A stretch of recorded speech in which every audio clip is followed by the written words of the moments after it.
Hello, magandang gabi sa inyo pong lahat. Yan. Sa ngayon, nakikita nyo na gawing gabi na po, makapadyak pa rin ako. So,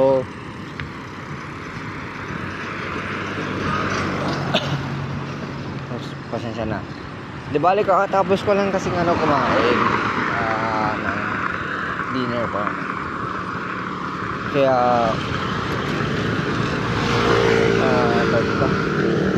medyo nakukuha pala yung chan ko sa busog.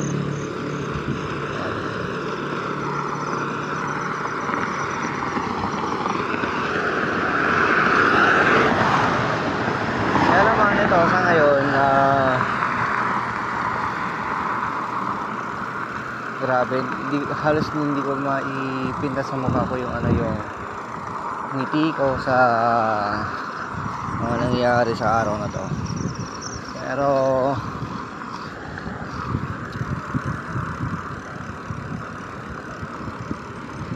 ay, yun nga lang, parang dinadaan na ako na to.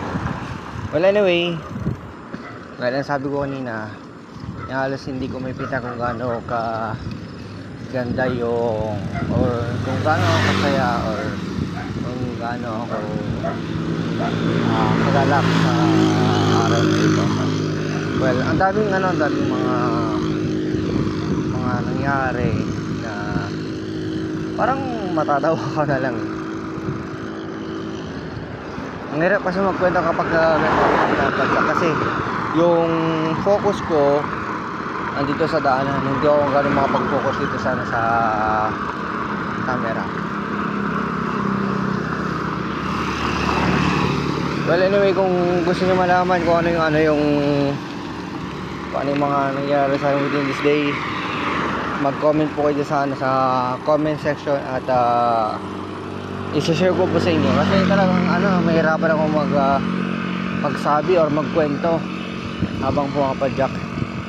Kasi nakatuon po yung yung focus ko o yung attention ko sa daanan. Kahit sabihin natin na maliwanag din sa daanan, kaya maliwanag din sa daan, diyan pa rin naka-focus yung yung attention ko. Kaya tara, padyak na muna. Basta kung may mga katanungan kayo sa akin or gusto malaman yung mga nangyari within this day, lagay nyo na lang po sa comment section at magkukwento tayo sa comment section.